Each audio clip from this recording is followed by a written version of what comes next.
Welcome to Heavy Start Telling. We're going to be reading a story, but first up we're going to be reading the Bible, and then we're going to be doing the synopsis, and then we're going to be reading Little Women.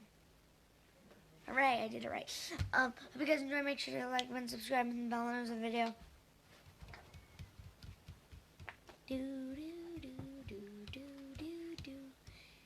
The reason why we couldn't publish is because the Bible basher wasn't here. Well, his Facebook wasn't working, so hope you guys enjoy. Bible Basher's here to bash some Bibles. Cool.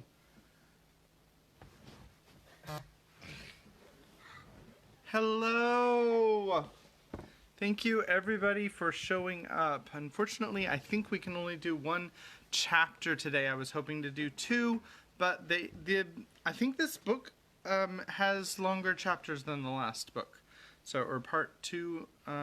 Anyway, so, alright, so I apologize that we haven't been doing this. It's been too long, and my Facebook, as JJ said, was not working, and so I was not able to use this platform in order to publish the videos. So now we are back, and we're also front. Alright, so here is chapter 19 of the book of Matthew. Happy Valentine's Day. Happy Valentine's Day.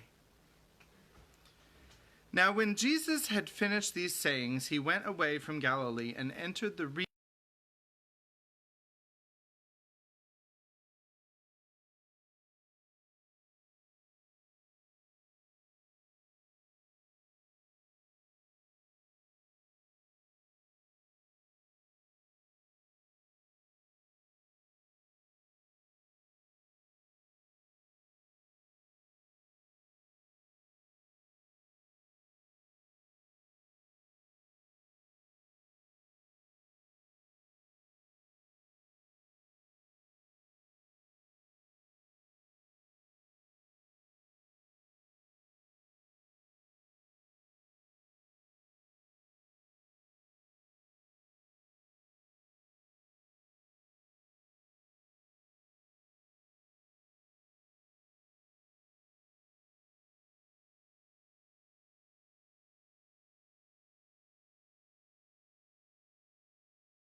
that I can't exactly remember, but she told him to take his friend back over to his house, and she ran off to have some cool down time in her room.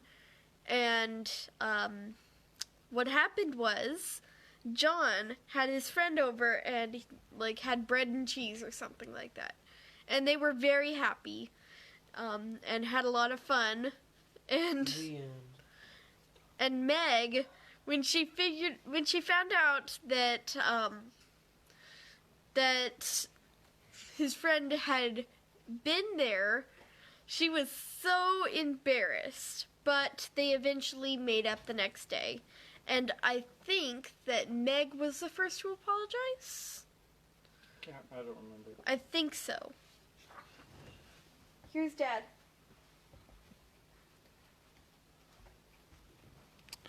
So now we're on chapter 6, which is called Calls. It's called Calls. All right, so let's go ahead and get started. Excuse me. Come, Joe, it's time. For what? You don't mean to say you've forgotten that you promised to make half a dozen calls with me today, probably calling on the telephone. I'm sure that's what it is. What? No telephone. No telephone? All right. And he's still my sun catcher. Okay, can we stop? Are we good now? I'm waiting for y'all to be good.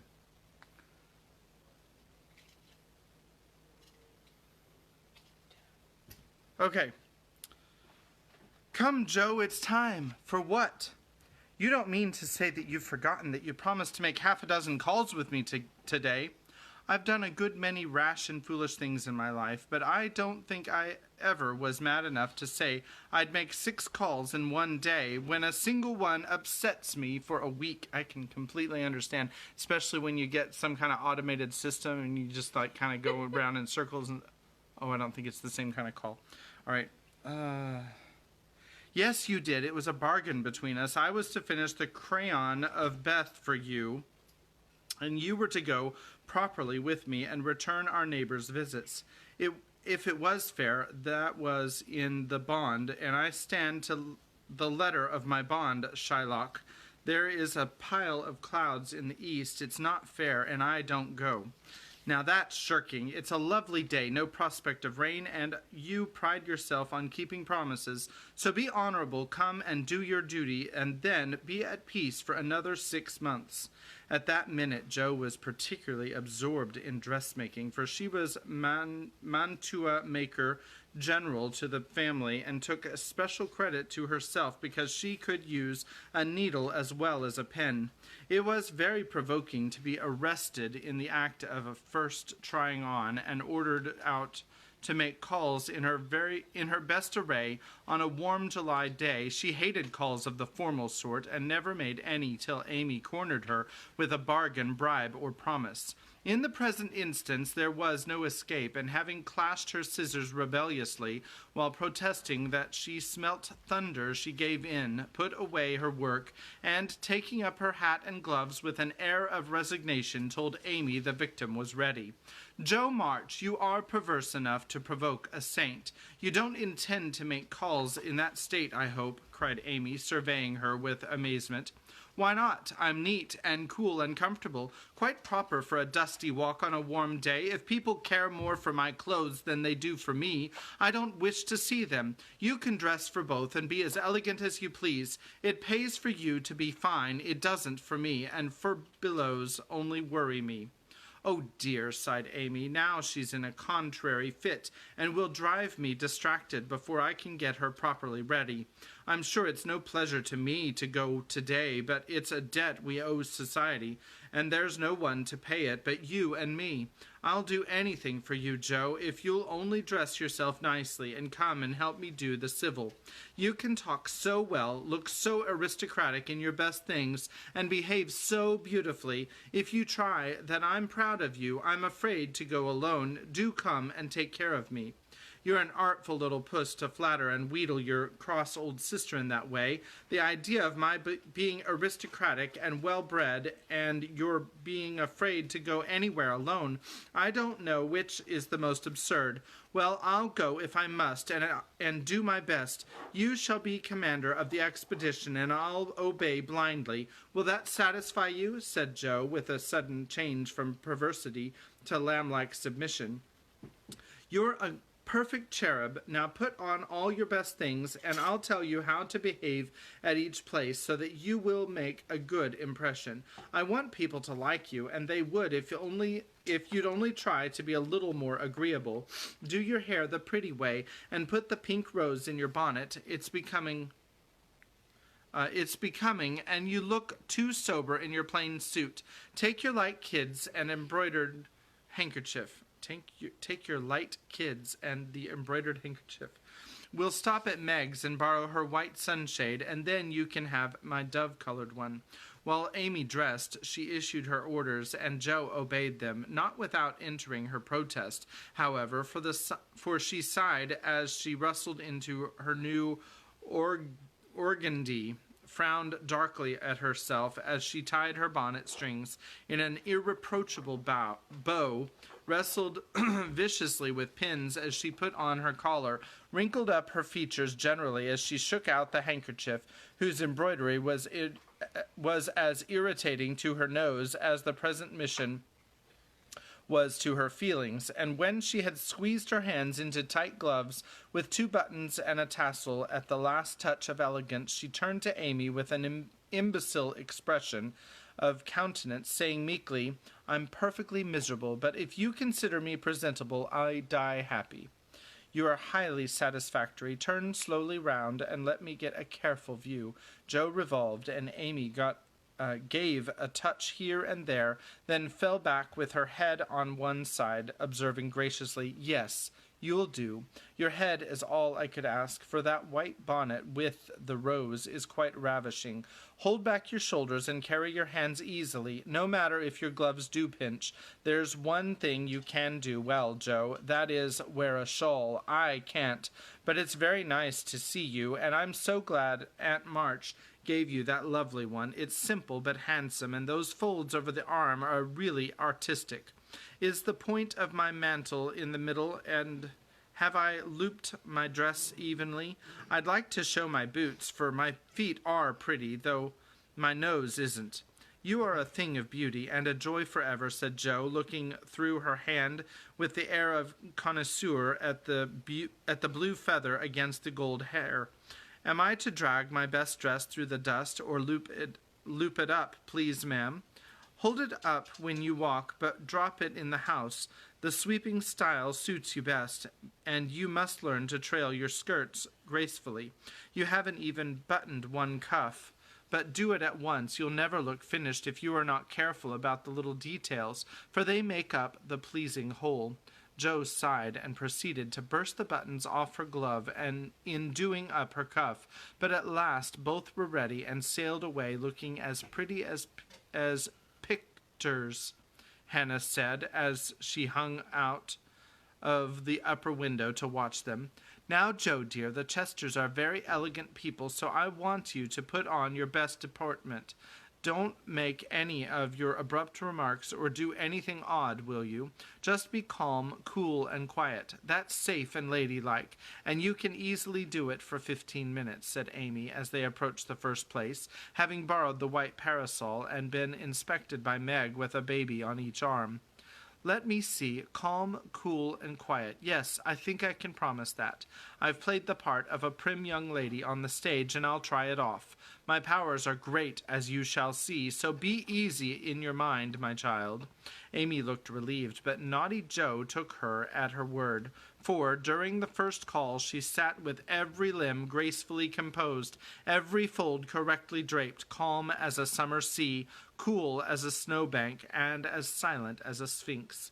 In vain Mrs. Chester alluded to her charming novel, and the Mrs. Chester introduced parties, picnics, the opera, and the fashions. Each and all were answered by a smile, a bow, and a demure yes or no, with the chill on.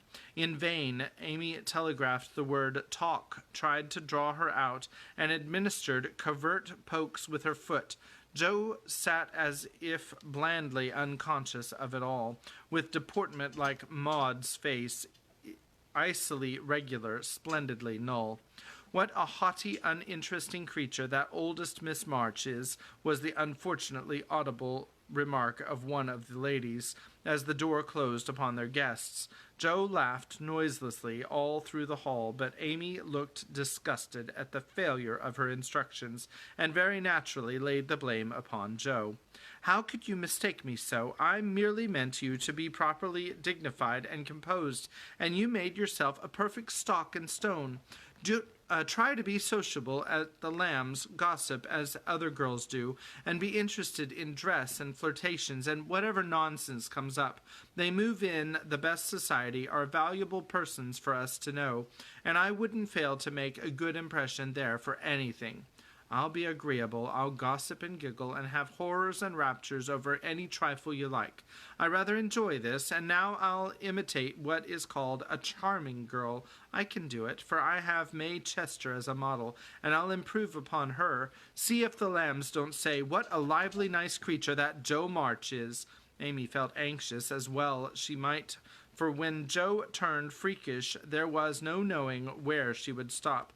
Amy's face was a study when she saw her sisters skim into the next drawing-room, kiss all the young ladies with effusion, beam graciously upon the young gentlemen, and join in the chat with a spirit which amazed the beholder.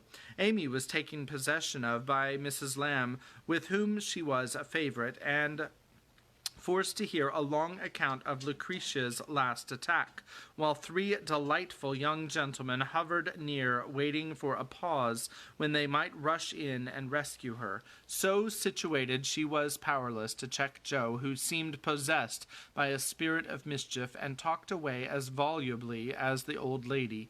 A knot of heads gathered about her, and Amy strained her ears to hear what was going on, for broken sentences filled her with alarm. Round eyes and uplifted hands tormented her with curiosity, and frequent peals of laughter made her wild to share the fun. One may imagine her suffering on overhearing fragments of this sort of conversation. She rides splendidly. Who taught her? No one. She used to practice mounting, holding the reins, and sitting straight on an old saddle in the tree. Now she rides anything, for she don't know what fear is, and the stableman lets her have horses cheap because she trains them to carry ladies so well. She has such a passion for it. I often tell her if everything else fails, she can be a pretty horsebreaker and get her living so. At this awful speech, Amy contained herself with difficulty, for the impression was being given that she was rather a fast young lady, which was her especial aversion. But what could she do? For the old lady was in the middle of her story, and long before it was done, Jo was off again, making more droll revelations and committing still more fearful blunders. Yes, Amy was in despair that day, for all the good beasts were gone, and of three left, one was lame, one blind, and the other so balky that you had to put dirt in its mouth before he would start. Nice animal for a pleasure party, wasn't it? Which did she choose? Asked one of the laughing gentlemen, who enjoyed the subject. None of them. She heard a young horse at the farmhouse over the river, and though a lady had never ridden him, she resolved to try, because he was handsome and spirited. Her struggles were really pathetic. There was no one to bring the horse to the saddle, and she took the saddle to the horse. My dear creature, she actually rode it over the river, put it on her head, and marched up to the barn, to the utter amazement of the old man. Did she ride the horse? Of course she did, and had a capital time. I expected to see her brought home in fragments, but she managed him perfectly, and was the life of the party. Well, I call that plucky.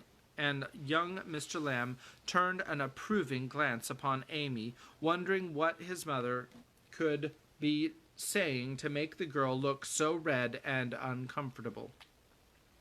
She was still redder and more uncomfortable a moment after, when a sudden turn in the conversation introduced the subject of dress.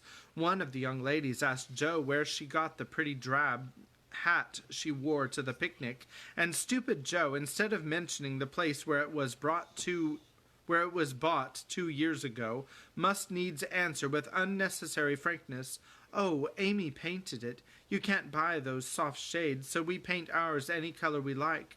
It's a great comfort to have an artistic sister."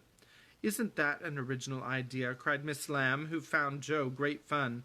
"That's nothing compared to some of her brilliant performances. There's nothing the child can't do. Why, she wanted a pair of blue boots for Sally's party, so she just painted her soiled white ones in the loveliest shade of sky blue you ever saw, and they looked exactly like satin," added Jo, with an air of pride in her sister's accomplishments that exasperated Amy till she felt that it would be a relief to throw her card case at her. "We read a story of yours the other day and enjoyed it very much," observed the elder Miss Lamb, wishing to compliment the literary lady, who did not look the character just then, it must be confessed. Any mention of her works always had a bad effect upon Jo, who either grew rigid and looked offended, or changed the subject with a brusque remark, as now. "Sorry you could find nothing better to read. I write that rubbish because it sells, and ordinary people like it. Are you going to New York this winter?" As Miss Lamb had enjoyed the story, this speech was not exactly grateful or complimentary. The minute it was made, Jo saw her mistake, but, fearing to make the matter worse, suddenly remembered that it was for her to make the first move toward departure, and did so with an abruptness that left three people with half-finished sentences in their mouths. "Amy, we must go. Goodbye, dear. Do come and see us. We are pining for a visit. I don't dare to ask you, Mr. Lamb, but you should come. I don't think I shall have the heart to send you away." Jo said this with such a droll imitation of May Chester's gushing style that Amy got out of the room as rapidly as possible, feeling a strong desire to laugh and cry at the same time. "Didn't I do that well?" asked Jo with a satisfied air as they walked away. "Nothing could have been worse," was Amy's crushing reply. "What possessed you to tell those stories about my saddle and those hats and the boots and all the rest of it?" "Why, it's funny and amuses people. They know we are poor, so it's no use pretending that we have grooms, buy 3 or 4 hats a season, and have things as easy and fine as they do. You needn't go and tell them all our little shifts and expose our poverty in that perfectly unnecessary way. You haven't a bit of proper pride, and never will learn when to hold your tongue and when to speak," said Amy despairingly. Poor Jo looked abashed and silently chafed the end of her nose with the stiff handkerchief, as if performing a penance for her misdemeanors. "How shall I behave here?" she asked as they approached the third mansion. "Just as you please. I wash my hands of you," was Amy's short answer. "Then I'll enjoy myself. The boys are at home, and we'll have a comfortable time. Goodness knows I need a little change, for elegance was a bad effect upon my constitution," returned Jo, gruffly, being disturbed by her failures to suit. An enthusiastic welcome from 3 big boys and several pretty children speedily soothed her ruffled feelings, and leaving Amy to entertain the hostess and Mr. Tudor, who happened to be calling likewise, Jo devoted herself to the young folks and found the change refreshing. She listened to college stories with deep interest, caressed pointers and poodles without a murmur, agreed heartily that Tom Brown was a brick, regardless of the improper form of praise, and when one lad proposed a visit to his turtle tank, she went with an alacrity which caused Mamma to smile upon her as that motherly lady settled the cap which was left in a ruinous condition by filial hugs, bear-like but affectionate and dearer to her than the most faultless coiffure from the hands of an inspired French woman. I know it's a French word and I should know how to pronounce it, but I don't know. Leaving her sister to her own devices, Amy proceeded to enjoy herself to her heart's content. Mr. Tudor's uncle had married an English lady who was third cousin to a living lord, and Amy regarded the whole family with great respect, for, in spite of her American birth and breeding, she possessed that reverence for titles which haunts the best of us, that unacknowledged loyalty to the early faith in kings which set the most democratic nation under the sun in ferment at the coming of a royal yellow-haired laddie some years ago, which still has something to do with the love the young country bears the old, like that of a big son for an imperious little mother who held him while she could and let him go with a fearful scolding when he rebelled. But even the satisfaction of talking with a distant connection of the British nobility did not render Amy forgetful of time, and when the proper number of minutes had passed, she reluctantly tore herself from this aristocratic society and looked about for Joe, fervently hoping that her incorrigible sister would not be found in any position which should bring disgrace upon the name of March. It might have been worse, but Amy considered it bad, for Joe sat on the grass with an encampment of boys about her, and a dirty-footed dog reposing on the skirt of her state and festival dress, as she related one of Laurie's pranks to her admiring audience. One small child was poking turtles with Amy's cherished parasol, a second was eating gingerbread over Joe's best bonnet, and a third playing ball with her gloves. But all were enjoying themselves, and when Joe collected her damaged property to go, her escort accompanied her, begging her to come again. It was such fun to hear about Laurie's larks. Capital boys, aren't they? I feel quite young and brisk again after that, said Joe, strolling along with her hands behind her, partly from habit, partly to conceal the bespattered parasol. "Why do you always avoid Mr. Tudor?" asked Amy, wisely refraining from any comment upon Joe's dilapidated appearance. "Don't like him. He puts on airs, snubs his sisters, worries his father, and don't speak respectfully of his mother. Laurie says he is fast, and I don't consider him a desirable acquaintance, so I let him alone." "You might treat him civilly at least. You gave him a cool nod, and just now you bowed and smiled in the politest way to Tommy Chamberlain, whose father keeps a grocery store. If you had just reversed the nod and the bow, it would have been right," said Amy reprovingly. "No, it wouldn't," returned perverse Joe. "I neither like, respect, nor admire Tudor, though his grandfather's uncle's nephew's niece was third cousin to a lord. Tommy is poor and bashful and good and very clever. I think well of him, and like to show that I do, for he is a gentleman in spite of the brown paper parcels." "It's no use trying to argue with you," began Amy. "Not the least, my dear," cut in Joe. "So let us look amiably and drop a card here, as the kings are evidently out, for which I am deeply grateful." The family card case having done its duty, the girls walked on, and Joe uttered another thanksgiving on reaching the fifth house and being told that the young ladies were engaged. "Now let us go home and never mind Aunt March today. We can run down there any time, and it's really a pity to trail through the dust in our best bibs and tuckers when we are tired and cross. Speak for yourself, if you please. Aunt likes to have us pay her the compliment of coming in style and making a formal call. It's a little thing to do, but it gives her pleasure, and I don't believe it will hurt you things half so much as letting dirty dogs and clumping boys spoil them. Stoop down and let me take the crumbs off of your bonnet." "What a good girl you are, Amy," said Joe, with a repentant glance from her own damaged costume to that of her sister, which was fresh and spotless still.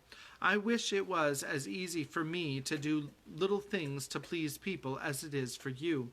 I think of them, but it takes too much time to do them, so I wait for a chance to confer a big favor and let the small ones slip. But they tell best in the end, I guess." Amy smiled and was mollified at once, saying with a maternal air, "Women should learn to be agreeable, particularly poor ones, for they have no other way of repaying the kindness they receive. If you'd remember that and practice it, you'd be better liked than I am, because there is more of you. I'm a crotchety old thing, and always shall be, but I'm willing to own that you are right, only it's easier for me to risk my life for a person than to be pleasant for them when I don't feel like it. It's a great misfortune to have such strong likes and dislikes, isn't it? It's a greater not to be able to hide them. I don't mind saying that I don't approve of Tudor any more than you do, but I'm not called upon to tell him so, neither are you, and there is no use in making yourself disagreeable because he is. But I think girls ought to show when they disapprove of young men, and how can they do it except by their manners? Preaching don't do any good, and I know as I know to my sorrow, since I've had Teddy to manage, but there are many little ways in which I can influence him without a word, and I say we ought to do it to others if we can. Teddy is a remarkable boy, and I can't be taken as a sample. He can't be taken as a sample of other boys, said Amy in a tone of solemn conviction, which would have convulsed the remarkable boy if he had heard it. If we were belles or women of wealth and position, we might do something, perhaps, for us to frown at one set of young gentlemen because we don't approve of them, and smile upon another set because we do, wouldn't have a particle of effect, and we should only be considered odd and puritanical. So we are to countenance things and people which we detest merely because we are not belles and millionaires, are we? That's a nice sort of morality. I can't argue about it. I only know that it's the way of the world, and people who set themselves against it only get laughed at for their pains. I don't like reformers, and I hope you will never try to be one. I do like them, and I shall be one if I can, for in spite of the laughing, the world would never get on without them. We can't agree about that. For if you belong to the old set, and I to the new, you will get on the best, but I shall have the liveliest time of it. I should rather enjoy the brickbats and hooting, I think. Well, compose yourself now, and don't worry Aunt with your new ideas. I'll try not to, but I'm always possessed to burst out with some particularly blunt speech or revolutionary sentiment before her. It's my doom, and I can't help it. They found Aunt Carol with the old lady, both absorbed in some very interesting subject, but they dropped it as the girls came in with a conscious look which betrayed that they had been talking about their nieces. Joe was not in a good humor, and the perverse fit returned, but Amy, who had virtuously done her duty, kept her temper, and pleased everybody, was in a most angelic frame of mind. This amiable spirit was felt at once, and both the aunts my-deared her affectionately, looking what they afterwards said emphatically, "That child improves every day." "Are you going to help about the fair, dear?" asked Mrs. Carroll, as Amy sat down beside her with the confiding air elderly people like so well in the young. "Yes, Aunt, Mrs. Chester asked me if I would, and I offered to tend a table, as I have nothing but my time to give." "I'm not," put in Joe decidedly. "I hate to be patronized, and the Chesters think it's a great favor to allow us to help with their highly connected fair. I wonder you consented, Amy. They only want you to work." I am willing to work. It's for the freedmen as well as the Chesters, and I think it's very kind of them to let me share the labor and the fun. Patronage don't trouble me when it is well meant. Quite right and proper. I like your grateful spirit, my dear. It's a pleasure to help people who appreciate our efforts. Some don't, and that is trying, observed Aunt March, looking over her spectacles at Joe, who sat apart rocking herself with a somewhat morose expression. If Joe had only known what a great happiness was wavering in the balance for one of them, she would have turned dove-like in a minute, but, unfortunately, we don't have windows in our breasts, and cannot see what goes on in the minds of our friends. Better for us that we cannot as a general thing, but now and then it would be such a comfort, such a saving of time and temper. But her next speech, Joe by her next speech, Jo deprived herself of several years of pleasure and received a timely lesson in the art of holding her tongue. I don't like favors. They oppress and make me feel like a slave. I'd rather do everything for myself and be perfectly independent. Ahem, coughed Aunt Carol softly, with a look at Aunt March. I told you so, said Aunt March, with a decided nod to Aunt Carol. Mercifully unconscious of what she had done, Jo sat with her nose in the air and a revolutionary aspect which was anything but inviting. Do you speak French, dear? Asked Mrs. Carroll, laying her hand on Amy's. Pretty well, thanks to Aunt March, who lets Esther talk to me as often as I like, replied Amy, with a grateful look, which caused the old lady to smile affably. How are you about languages? Asked Mrs. Carroll of Jo. I don't know a word. I'm very stupid about studying anything. Can't bear French. It's such a slippery, silly sort of language, was the brusque reply. Another look passed between the ladies, and Aunt March said to Amy, You are quite strong and well now, dear, I believe. Eyes don't trouble you any more, do they? Not at all, thank you, ma'am. I'm very well and mean to do great things next winter, so that I may be ready for Rome whenever that joyful time arrives. Good girl, you deserve to go, and I'm sure you will some day, said Aunt March, with an approving pat on the head as Amy picked up her ball for her. Cross patch, draw the latch, sit by the fire and spin, squalled Polly, bending down from his perch on the back of her chair to peep into Jo's face with such a comical air of impertinent inquiry that it was impossible to help laughing. Most observing bird, said the old lady. Come and take a walk, my dear, cried Polly, hopping toward the china closet with a look suggestive of lump sugar. Thank you, I will. Come, Amy, said Jo, and she brought the visit to an end, feeling more strongly than ever that calls did have a bad effect upon her constitution. She shook hands in a gentlemanly manner, but Amy kissed both the aunts, and the girls departed, leaving behind them the impression of the shadow and sunshine, which impression caused Aunt March to say as they vanished, You'd better do it, Mary. I'll supply the money. And Aunt Carol to reply decidedly, I certainly will, if her father and mother consent. That is the end of Chapter 6, which was called Calls. And Chapter 7 is called Consequences. The first word is Mrs. And let's go through the pictures from Chapter 6.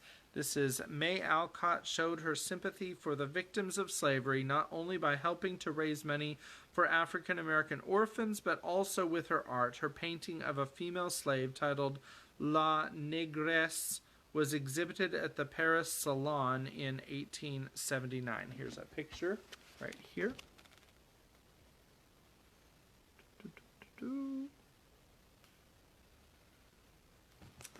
And this next picture, it says director George Cukor goes over a point in the text with the 4 stars of the 1933 film Little Women.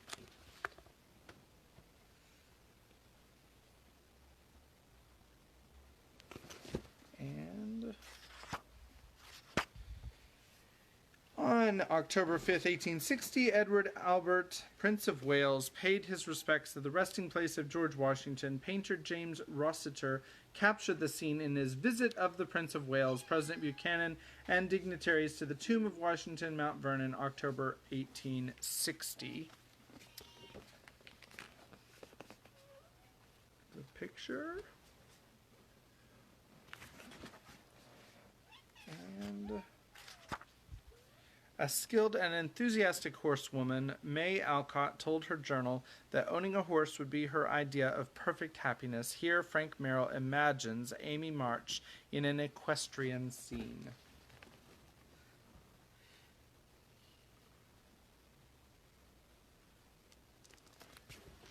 And a portrait of Alfred Lord Tennyson and his signature on a check. The author of In Memoriam A.H.H. and the Idylls of the King. Tennyson was the British poet laureate when Alcott published Little Women.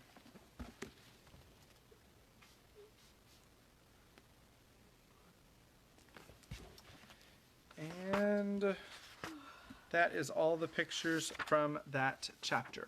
So I hope that you enjoyed our reading today. Unfortunately, we do have to call it at one chapter in which is called Calls. And I'm going to... What's the next chapter called? I already said. You need to pay better attention, don't you? That is the consequence of your action. Oh. Okay, so... we'll see you again, hopefully tomorrow. God bless you. Have a great night. Thank you, Granny Bear, for joining us, and we'll see you next time. Thanks.